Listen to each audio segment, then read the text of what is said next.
سلام دوستای عزیز، سارا هستم. شما را خوش آمدید میگم به این ویدیو.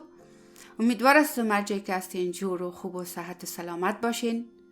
و امروز من بسیار خوشحال هستم که در خدمت شما قرار گرفتیم و یک ویدیوی بسیار مهمه در پلان دارم. موضوع ویدیو امروز در مورد سوال یکی از دوست ما است که پرسان کرده بودن که ما میشنویم میل و فیمیل هرمونیم چی معنا داره و ما چطور بشناسیم یک هرمونیه را که فیمیل است، میل است یا چی نوع است از امی نوع هرمونیه های هرمونیه است، چطور بشناسیم. اول بفهمیم که چی هستن و دوم بفهمیم چطور ما باز خود ما تشخیص کرده بتونیم. دوستای عزیز، اگر علاقه‌مند این موضوع هستین لطفاً تا آخر ویدیو با ما باشین. دوستای عزیز، هرمونیه ما به نام میل فیمیل یا بیس میل یا میل میل و یا بیس میل فیمیل یا میل میل فیمیل، یعنی اینا چی معنا دارن؟ هرمونیه ما از خود ریتس داره. ریتس چی هستن؟ ریتس حالا من نشان میتونم که بر روی هرمونیه که ریتس چی هستن و بعضی هرمونیه ها هستن که ریتسشان یک ریتس میل دارن یکی فیمیل دارن. میل چی معنا داره؟ میل یعنی که صدای مابین، اینه از اینجا تا به اینجا صدای مابین از در هرمونیه.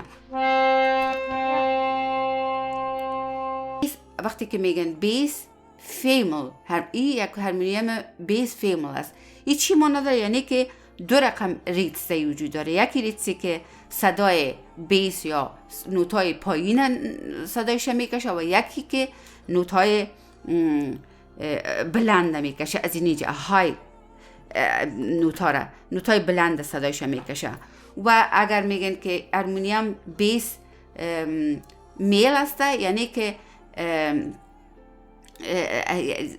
دو تا ریتس داره که یک ریتسش صدای بیس میکشه، صدای غور نوتای پایین میکشه و یکی دیگهش صدای مابین میکشه. یعنی میل امی صدای مابین میگن، فیمیل صدای بلند میگن، صدای که امی فرکانسی صدایشان بلند است و بیس صدای اینی قسمت، یعنی پایین ترین نوتای هرمونیه را بیس میگن.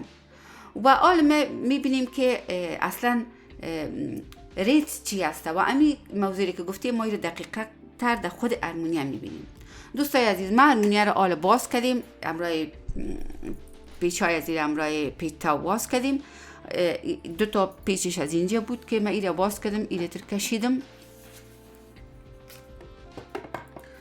و ایره چنان ایره کشیدم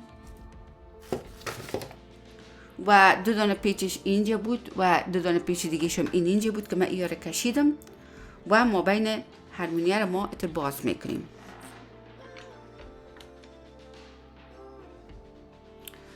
خب حالا ما به خاطر از اینکه ایره نشان بتم باید است که هرمونیه رو ما دور بتم.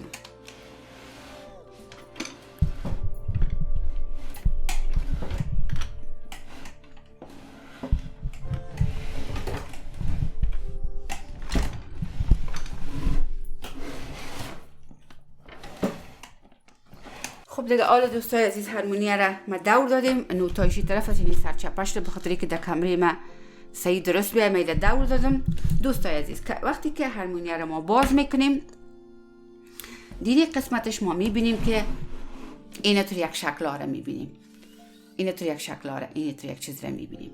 اینا ریتس هستن، اینا میا به نام ریت یاد میشن که دوتا ریتس داره امی هرمونیه. و این ریتسش که هست صدای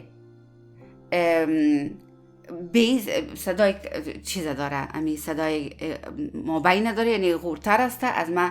و این صدای که صدای نازک، هر چقدر که ما میبینیم که ریتس خورتر شده، شما میبینیم که اینا که هستن طولشان زیادتر هسته، شما میبینیم که طولشان زیادتر است و این ریتس ما نازکتر است از این ریتس است. از این معلوم میشه که این ریتس نوتایی را که خود تولید میکنه این غورتر است یا پایینتر است از نوتایی که این ریتس ما تولید میکنه از خود، به خاطر از اینکه ما اینجا میبینیم هم آل ما در چشم میبینیم و هم پسان ما وقتی که صدا را میکشیم باز میبینیم. یعنی اینی که این طرف است این ریتس نوتای پایین است و این از نوتای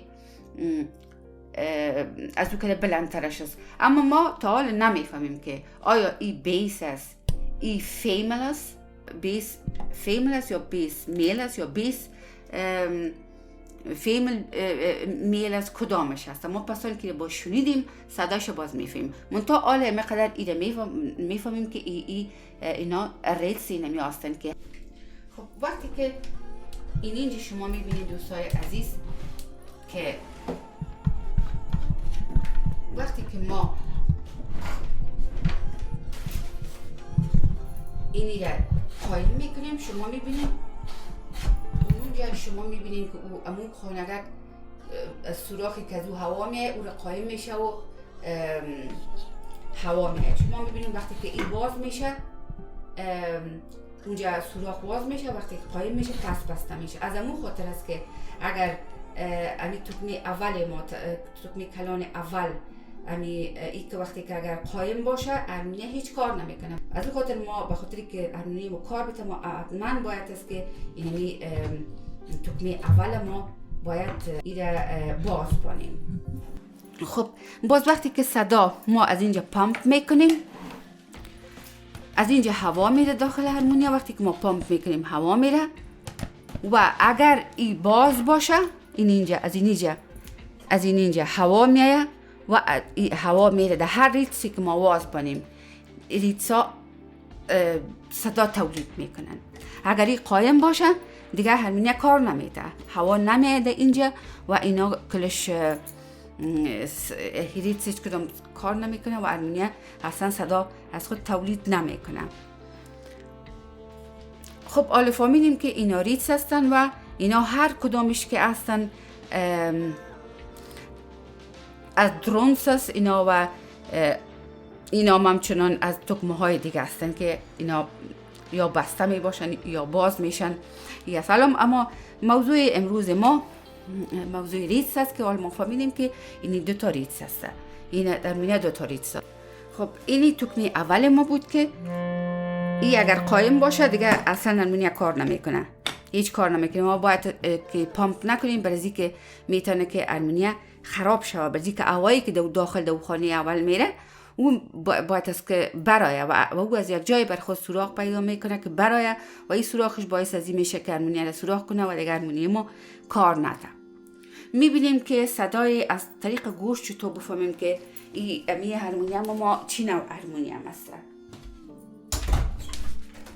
خب دوستای عزیز حال ما فهمیدیم که از داخل دیدیم که این هرمونیه دو تا ریتس داره و به خاطر از اینکه ما بفهمیم که این ریتس ها کدام هستن، این هرمونیه بیس فیمل است یا فیمل میل است چی رقم است، ما باید است که یک امرای نوت ریکوگنایزر ایره ما باید بشنویم. مثلا ما امی هرمونیه را اینجا میمانیم، امی نوت ریکوگنایزر اینجا میمانیم و می نوازیم. مثلا اف می نوازیم. اول ما گفتم که امی تکمه اول همیشه نوت امی صدای مبرای که نوتای بالا را نشان میده، یعنی ریتس نوتای بالا امرای تکمه اول نشان داده میشه و از اینجا ریتس باز میشه و صدایش میاد. شما مثلا اف میبینین، من اینجا F4 میبینم. F4 یعنی این معنا میده که ما یک ریتم فیمل ریتس هست، برای که صدای اینجا را میکشه. یک ریتم اینجاست یعنی صدای بلند میکشه و این فیمل ریتس هست. با حال من اگر این تکمه را قایم کنم و تکمه دوم بگیرم کش کنم تکمه کلان دوم، البته خورد که نی کلانشه. پس همی اف ما میزنم.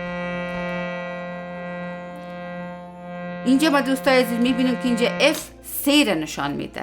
یعنی چی معنا داره؟ یعنی که اینمی هرمونیه فیمل میل است و اگر من هر دوی زیر باس ببانم، هر دوی تکمه را، یعنی تکمه ریتس فیمل و ریتس میل، من یک صدای می داشته باشم که از امی کامبینیشن اردوریست، یعنی از اردوریست اما صدای میل دارم، ام فیمل دارم، یعنی نوتم بسیار ریچ شده، قوی شده و مقبول شده و پر شده. از این طریق دوستای عزیز ما میفهمیم که یک هرمونیه چی رقم است، چی نوع است، های فیمل است، میل است، بیس است، بیس فیمل است، بیس میل است یا چی رقم است. و همچنان به طریق دیگه که ما از گوش میتونم بشنویم. مثلا ما پیشتر دیدیم که ریتس ما این طرف هرمونیه که بود، این طرف بیس نوت‌های پایین تر بود و این طرف ما بالاتر بود. حال ما مثلا این را کش میکنیم، امین بیس از تکمه را که ریتس نوت‌های بالا را نشان میده، ما این را کش میکنیم و میخوایم صدایش بشنویم. شما اگر گوش کنین، اینجا گوشتان نزدیک برین، صدا از اینجا میاد. یعنی ریتس نوت‌های که ما گفتیم که روت نازک هستن، اینجا هستن. اینی در زیر از این کالمه نشان دادم، این اینجا هست، از اینجا صدا میاد. و حال اگر من این را قایم کنم، این را کش کنم، امی این اف از اینجا میاد. پس بسیار واضح بر ما معلوم شد که اگر پیشتر که من این را باز کردم، از اینجا دیدم در داخل این ریتسی که در اول از کال در کمره نشان داده نمیشه، این ریتس نوتای بلندتر است و این از پایین تر است. یعنی در نتیجه ما چی نتیجه میگیریم که اینمی هرمونیم میل فیمل است، به خاطری که دو تا ریتس داره. و ریتس اصلا چی هستن؟ اونمو چیزایی هستن که از آینی جور شدن و به شکلی هست که اونا از او وقتی که ما پامپ میکنیم صدا میاد و سرعت از او تولید میشه که باز وقتی که ما نوت پچق میکنیم ما میتونیم که بنوازیم. دوستای عزیز، به خاطر وقتی که ما میخوانیم، از امون خاطر است که تکمی اول و دومش اردویش اگر باز باشه، وقتی که ما مینوازیم امی اردو ریتس کار میته، یعنی هم صدای پایین و هم صدای بالاتر، یعنی میدل رنج و های نوت یا اردوش یک جای کار میکنه و نوت های ما بسیار ریچ و پر و مزدار میه. و اگر کسی مثلا میخواد که صدای خود تمرین صدا کنه در تنها نوت های بالا، این تکمه را تنها امی تکمه را کش میکنه و ریتس نوت‌های بالا را فعال میمانه و تمرین صدا میکنه. و اگر کسی میخواد که مثلا تمرین صدا کنه و در نوت‌های پایین، باز این قایم میکنه این تکمه را و این تکمه دیگهش کش میکنه برای که ریتس نوت‌های پایین تر فعال شوه و تمرین نوت‌های پایین تر میکنه. یعنی نظر به این است که شما چی میخواین تمرین نوت‌های بالا را کنین، تکمه بالا را باز میکنین، ریتس بالا را باز، نوت‌های بالا را باز میکنین. اگر میخواین که تمرین نوت‌های پایین‌تر کنین، این تکمه دیگه شه. و در وقت خواندن همچنان اگر کسی میخواد که آهنگ بخونه تنها همراه نوت‌های بلند، این بلند میکنه و اگر که نوت‌های پایین‌تر شه میخواد ایده. و اگر من خودم وقتی که آهنگ میخوانم اردوی زیر باز میکنم، برای اینکه نوتاش نوتی که من مینوازم بسیار ریچ پر مزه‌دار میه. و به می خاطر اساسا قیمت هرمونیم ها نظر به مو کوالیتیشان هستن و نظر به امی ریتسی هستن که اینا چند تا ریتس دارن، از او خاطر ما باید استفاده بکنیم. و هر چقدر ریتس زیاد می باشه امی قدر صدا مقبولتر، جالبتر، ریچتر و پرتر میه. پس امیدوار هستم دوستای عزیز که واضح شده باشه که دوست عزیز ما سوالشون که معنای فیمل و میل و بیس و اینا چی هسته. و در قسمت دوم سوالشون که پرسیده بودن که ما چطور بفهمیم که این هرمونیه کدام نوی است. از روی عکس دوستای عزیز ما نمیفهمیم، ما که پیش روی ما باشه نمیفهمیم. تا که ما او را ننوازیم، نبینیم، چک نکنیم، ما نمیفهمیم که امی هرمونیم بیس فیمل است، بیس میل است، یا بیس فیمل میل است یا میل فیمل است، چی رقم است. ما باید او را بنوازیم، گوش کنیم و ببینیم که ما باز بفهمیم. دوستای عزیز، این بود موضوع ویدیوی امروز ما. امیدوار هستم که یک موضوع مفید باشه و ما تونسته باشیم که یک چیز نو یاد بگیریم. و دوستای عزیز، اصلا داشتن ریتم‌های مختلف در یک هرمونیه باعث از این میشه که هرمونیم نوتایی را که ما می نوازیم بسیار ریچ باشه، پرتر باشه، قویتر باشه و زیباتر باشه. و هرمونیم هایی که در وقت بوده یک تا ریتم داشته، اما فعلا هرمونیم هایی که هست تا جایی که من معلومات دارم حداقل 2 تا ریتم دارن. یعنی که باز او انتخاب شده که خودشان انتخاب میکنن که کدام ریتم را داشته باشه هرمونیمشان. و دوستای عزیز، هرمونیم هایی هستن که حتی 3 تا و 4 تا ریتم هم حتی می داشته باشن. اکثرا هرمونیم های سکیل چنجر چندین تا ریتم داره و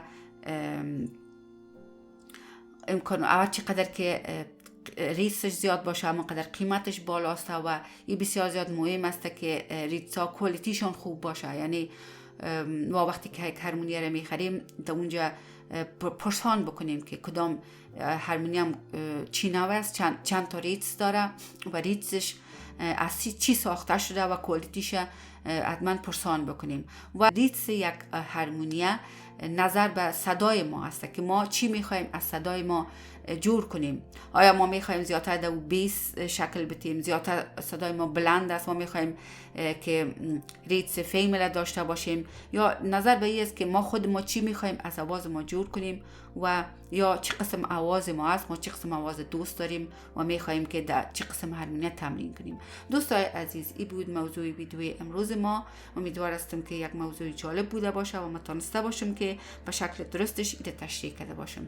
اگر سوال دارین لطفاً در قسمت کامنت ها حتما ایره مطرح بکنین. دوستای عزیز، ما کوشش میکنیم که جوابش به خوبترین شکل در خدمت شما ارائه بکنیم تا مو قدری که من میفهمم. تا هفته دیگه شما دوستای بسیار نازنین به خدا میسپارم. بای بای.